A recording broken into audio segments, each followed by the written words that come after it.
released video shows a flight attendant urging calm amid chaos on Southwest Flight 1380. Passengers terrified after the left engine exploded at 30,000 feet. Then, the unbelievable. Albuquerque bank executive Jennifer Reardon, a mother of two returning from a business trip, was partially sucked out of the plane. ABC News learning today she was wearing her seatbelt at the time. These two wonderful men, they managed to get her back inside the plane, and we lay her down and we started CPR. I think I can probably tell you that there was significant trauma to the body, significant head trauma, facial trauma. One of those men who tried to save her, sharing his story for the first time today. I'm trained for emergency situations, and that's just exactly what it was.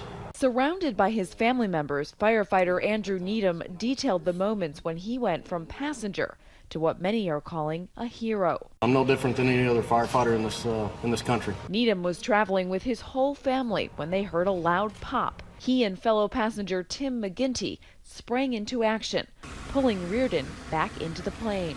Somebody screamed and we realized what had happened when the window went out, and so I tried and I couldn't. I just couldn't. McGinty blocking the window with his back as Needham performed CPR. God put us all on that plane for a reason. Don't know why. Sherry Sears was also on the plane, returning home to Texas after a 5-day business trip. The plane dipped to the left deep, and it almost felt like as if we slammed on the brakes. Investigators now saying a broken fan blade caused the engine to rip apart in midair, with 149 people on board. The number one engine failure. It was on Tuesday when Southwest Airlines Flight 1380, carrying 144 passengers and 5 crew, left New York's LaGuardia at 10:43 a.m., headed for Dallas. At 11:04, it reached a cruising altitude of 32,000 feet. But then, a few minutes later, the engine exploded and a shard from the engine shattered the glass over the exit row. Just a moment later, the plane plunged nearly 20,000 feet, beginning a harrowing 22-minute ordeal. As soon as that left engine was ripped apart, the jet banked severely to the left, more than 40 degrees. A normal steep bank is about 25 degrees. Radar shows the track as the plane is diverted to Philadelphia. Air traffic control knows an emergency is inbound, the pilot calmly relaying the almost unbelievable details. We've got injured passengers. Injured passengers, okay, and is your airplane physically on fire? No, it's not on fire, but part of it's missing. They said there was a hole and someone went out. I'm sorry, you said there was a hole and somebody went out? As fellow passengers were trying to help Reardon, others like Marty Martinez worried it could be their final moments. I remember the wind being incredibly loud. There being like a lot of shaking and a lot of rattling. All I could think about was getting communication to like my loved ones. He logged on to Facebook Live in the hopes of reaching his friends and family. Put yourself in this situation, because I didn't know whether to, text my mom first, my dad, my little brother, my sisters, the people that, mean a lot to me back home.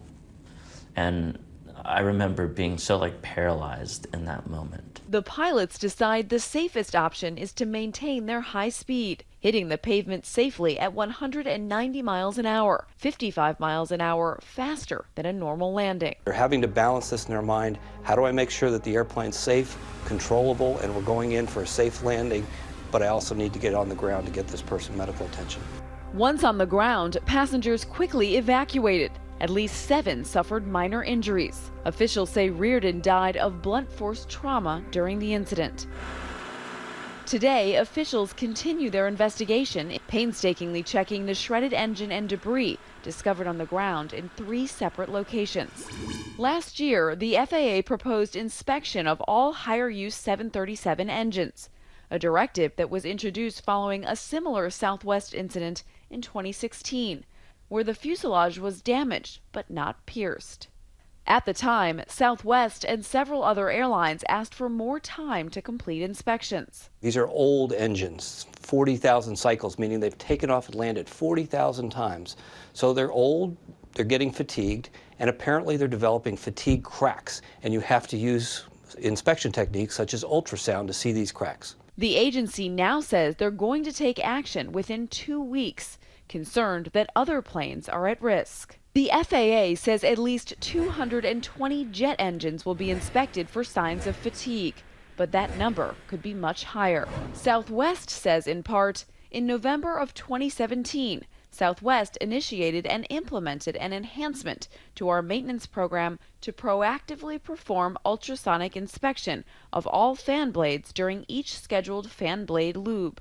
Of those recommended inspections last year, it did implement its own inspection program, and since this week's fatality, it has accelerated those inspections. The 737 is a great airplane. The CFM56 is a great engine. So the question is, why did Southwest, why did one airline have 2 incidents that ended up being so dangerous? 2 days after the incident aboard Flight 1380, praise continues to pour in for pilot Tammy Jo Schultz, one of the first women to fly Navy fighter jets, and co-pilot Darren Ellisor, an Air Force veteran. The two putting out a statement saying in part, "We all feel we were simply doing our jobs. Our hearts are heavy.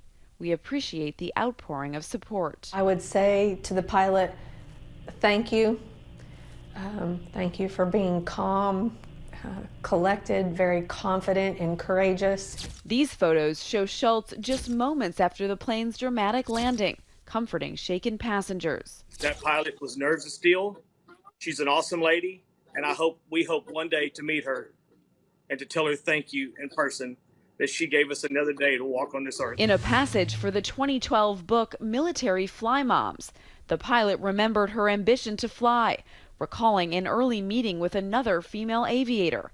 "My heart jumped," Schultz says. "Girls did fly.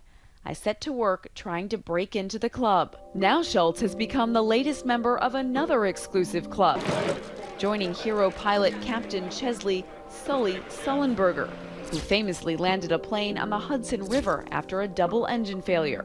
I would compare her to Sully. Yeah. I really would. Yeah. She's an American hero. For Nightline, I'm Lindsay Janis in New York. Hi everyone, George Stephanopoulos here. Thanks for checking out the ABC News YouTube channel. If you'd like to get more videos, show highlights, and watch live event coverage, click on the right over here to subscribe to our channel, and don't forget to download the ABC News app for breaking news alerts. Thanks for watching.